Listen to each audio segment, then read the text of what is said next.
Welcome back to Building Character, where we figure out how to play as your favorite fictional characters in Dungeons & Dragons. Join the Patreon for these sheets and a whole bunch more, and like and subscribe for superior friendships next time you play. Maybe. Today we're building Batgirl and Supergirl, which doesn't mean that we're rehashing the Batman and Superman videos. Babs and Kara are their own people, and we don't redo videos here. But also they're very similar to their masculine counterparts, and there have been a lot of updates to 5e since those videos went up. Basically, if you want me to remake Batman or Superman, this is the closest you're gonna get. But I'd rather go to bat for these girls. They're just super, you know?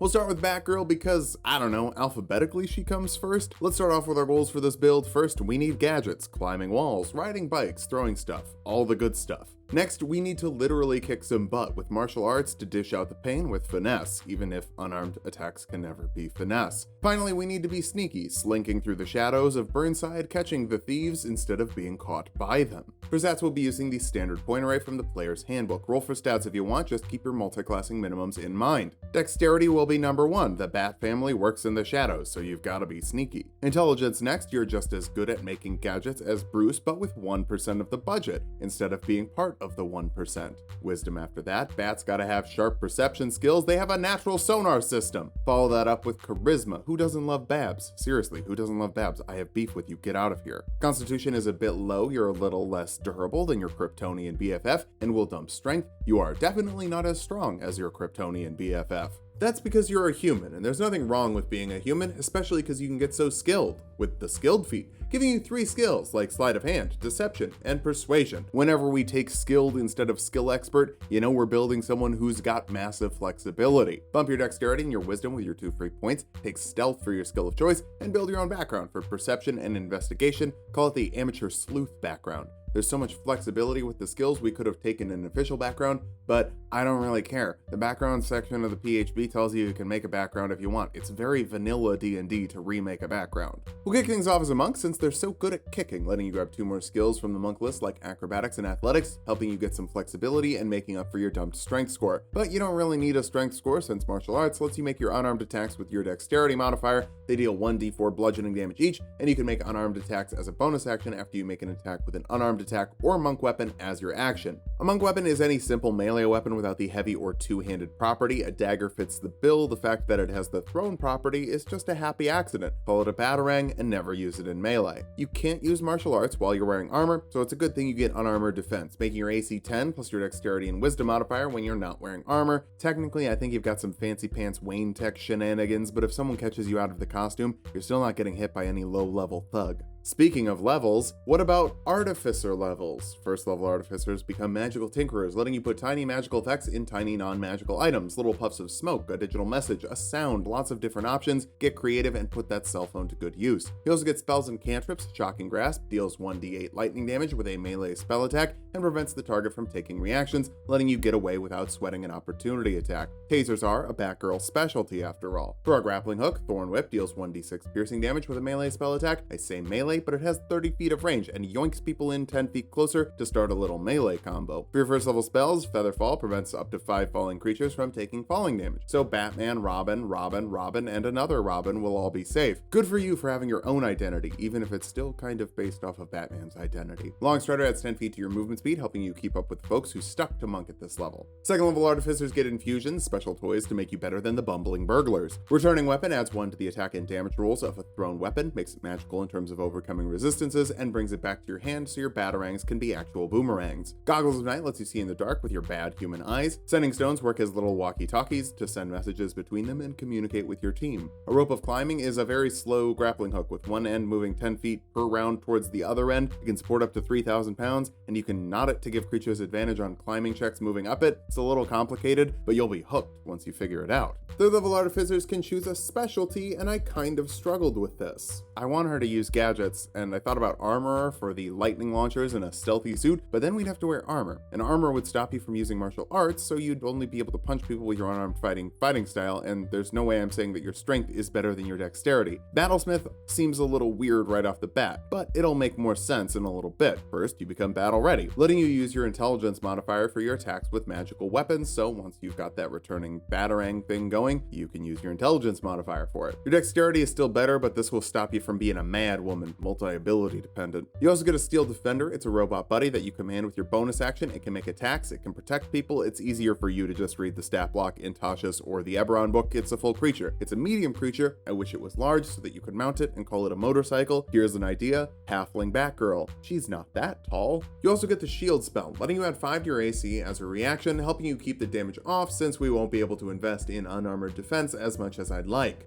4th level artificers get an ability score improvement. We'll start with dexterity. It helps your AC and your batarangs at the same time. Should also help you break out of grapple checks as well. 5th level battlesmiths get an extra attack, letting you make 2 attacks instead of 1 with your action, and up to 3 with that martial arts bonus action. You might not hit all that hard with that 3rd hit, but you can at least hit a lot. You also learn 2nd level spells. Enlarge Reduce lets you make a creature 1 size larger, add a d4 to the damage of their weapon attacks, and give them advantage on strength checks and saves. If you use it on your battle buddy, that's what we call a bat cycle, folks. You can also make people smaller, but they can make a constitution saving throw to resist, and that's not in character. Actually, there's a lot of comics. Batgirl probably has used a shrink ray in one of them, but 6th level artificers get tool expertise, giving you expertise with the tools you're proficient with. Thieves, tinkerers, and smiths for you, helping make you even better than your mentors. Speaking of good gear, how about 2 more infusions? Boots of Elvenkind give you advantage on stealth checks. Even if you don't have expertise, you'll still be nailing those hiding attempts. Gloves of Thievery add 5 to your sleight of hand checks, and lockpicking checks with tool expertise in Thieves' Tools. You'll be getting into whatever you want to.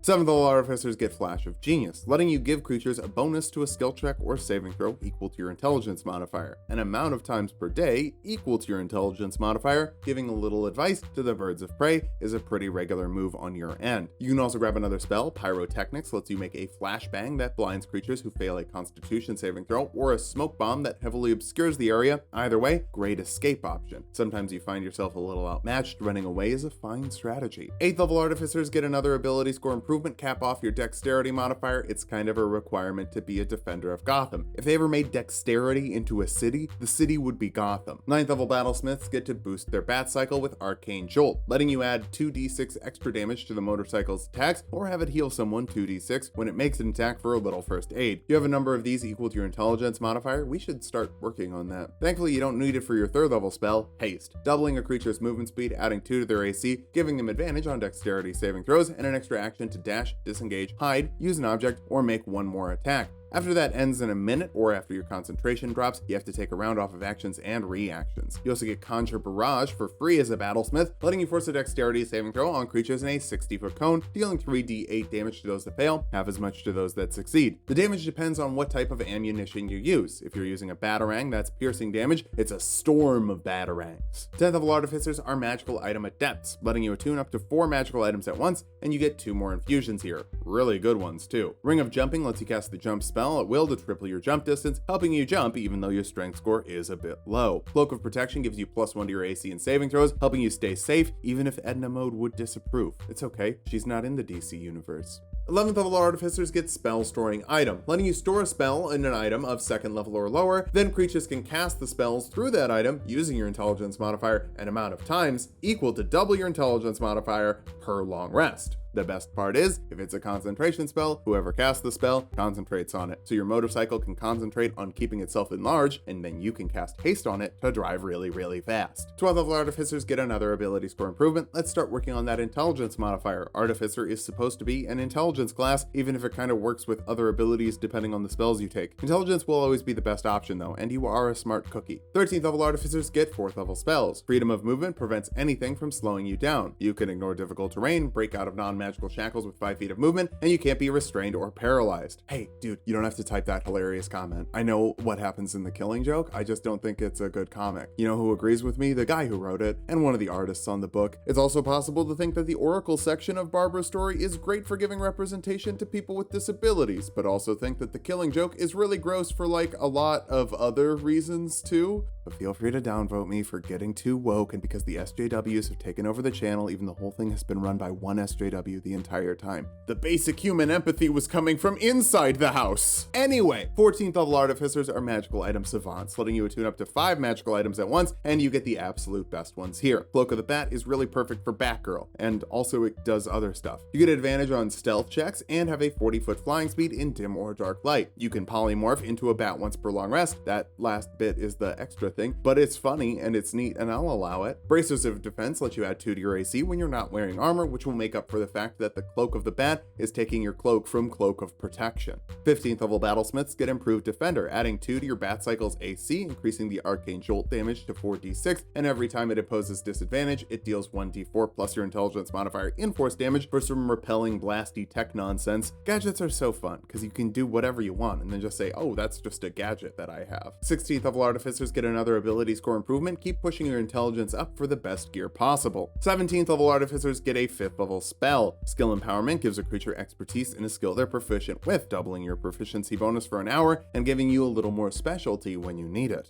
18th level Artificers are magical item masters, letting you attune up to 6 items at the same time, and we can grab 2 more infusions. Ring of Protection adds 1 to your AC and saving throws. If that sounds like Cloak of Protection, that's because it is. Boots of Speed let you click your heels together to double your movement speed for 10 minutes per day. With this, Haste, and your Bat Cloaks and Longstrider, your movement speed can hit 200 feet of flying, or 600 with 2 dash actions, which is 68 miles per hour. I'd convert it into kilometers, but Gotham is in America, in the great state of New Sylvania.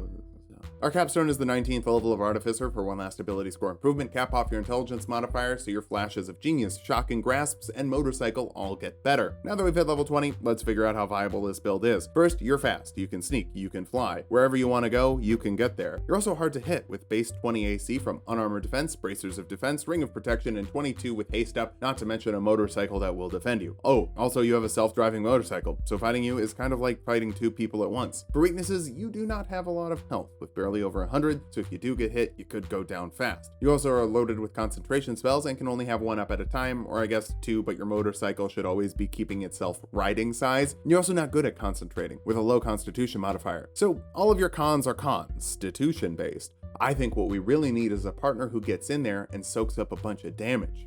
Does everything have a sinister motive in your world? Yours too, you just don't know it. Guys?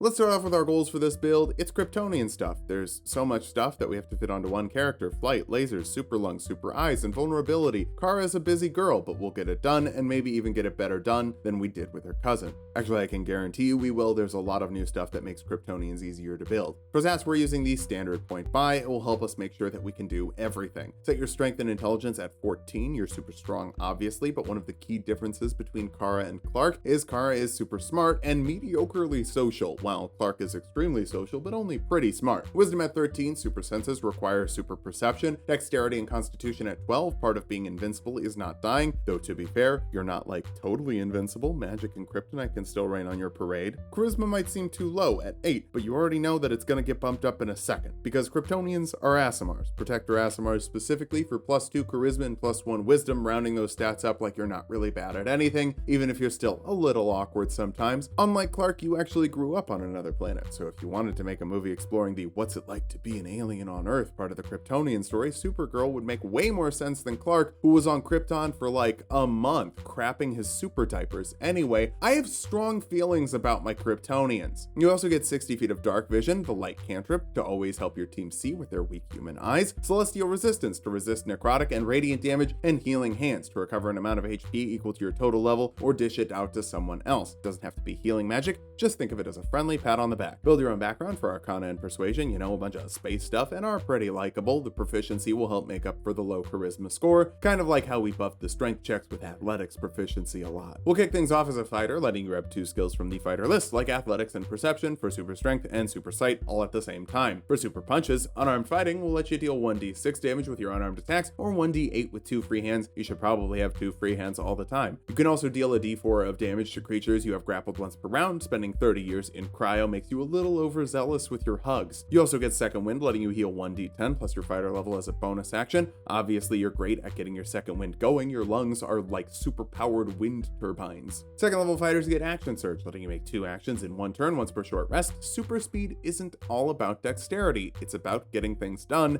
and fighters get things done. Third level fighters can choose a martial archetype. Eldritch Knights have a few more superpowers than regular fighters, with spells and cantrips from the wizard list, like Firebolt, to make a ranged spell attack that deals 1d10 fire damage to a creature with some heat vision. I might want to call it radiant damage, but hey, it is called heat vision, right? Blade Ward lets you give yourself resistance to bludgeoning, piercing, and slashing damage. It takes a whole action. It's pretty much considered one of the worst cantrips in the game, but if you're super enough, we might be able to make it pretty good later. We will. It's actually really cool. Stick around. I mean, this video's already long, but stick around. I make Blade Ward good later. For your first level spells, Mage Armor sets your AC to 13 plus your dexterity modifier when you're not wearing armor. Honestly, you have proficiency with armor. Just wear armor, but this works if you want the bullets to bounce off you no matter what, even if you're wearing the spandex. Shield adds 5 to your AC as a reaction to push that up even higher. Thunder Wave lets you force a Constitution saving throw on creatures in a 15-foot cube in front of you, dealing 2d8 thunder damage and pushing them back 10 feet if they fail, half damage and no pushing if they succeed. Just clapping your hands makes a shock wave. That's why you can't go to any place.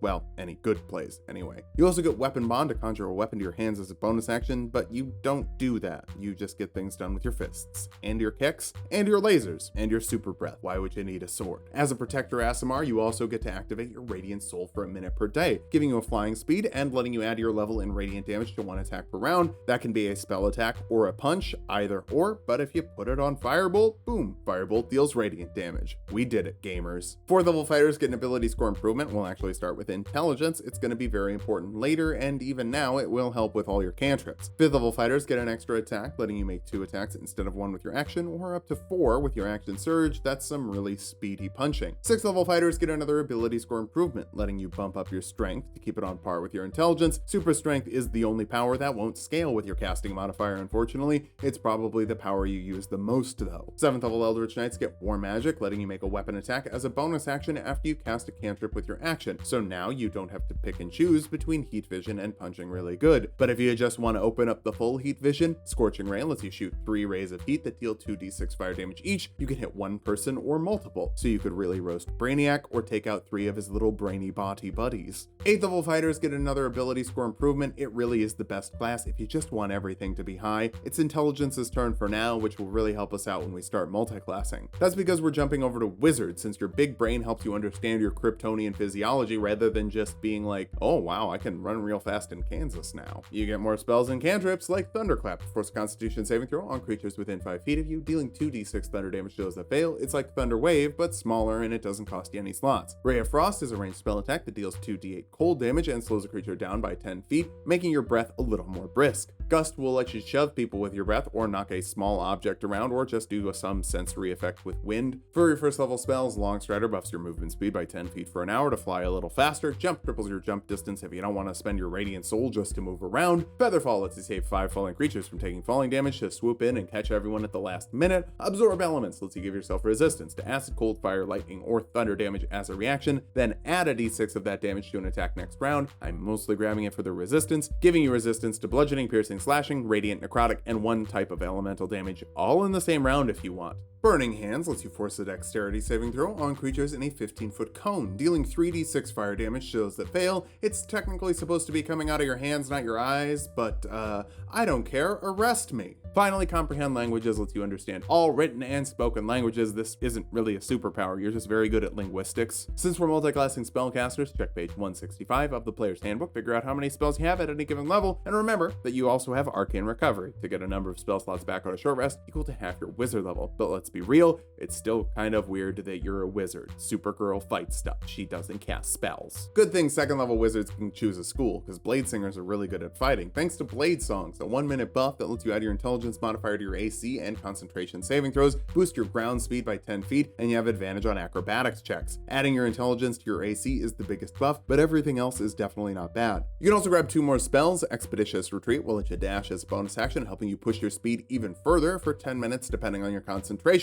Earth Tremor forces a dexterity saving throw on creatures in a 10-foot radius, dealing 1d6 bludgeoning damage to those that fail and knocking them prone, also turning the area into difficult terrain. If you don't step lightly, you're going to be creating potholes with every step. 3rd level wizards get 2nd level spells. Enhance ability is the perfect spell to give a girl who's kind of good at everything, giving a creature advantage on skill checks of a certain type. If you choose strength, they double their carrying capacity. If you choose dexterity, they don't take falling damage from heights of 20 feet or less. And if you choose constitution, they get 2d6 temporary HP. Whatever type of KRYTONIAN buff you want to give yourself, it lasts for an hour depending on your concentration. Gust of Wind forces a strength saving throw on creatures in a 60-foot line, pushing them back 15 feet if they fail, and making them spend twice as much movement to move through the area regardless, so it can really blow people away. 4th level wizards get another ability score improvement. Let's cap off the intelligence. It just does so much dang good stuff with Blade Song up, punching can't really compare. For your spells this level, Shatter forces a constitution saving throw on creatures in a 10-foot radius, dealing 3d8 thunder damage to those that fail, half as much to those that succeed. Inorganic materials and creatures made of inorganic materials have disadvantage, so it's great at blasting through walls and blowing up robots. See invisibility lets you see invisible creatures and into the ethereal plane. It's probably a good thing you didn't land on Earth as a kid. You would absolutely ruin hide and seek.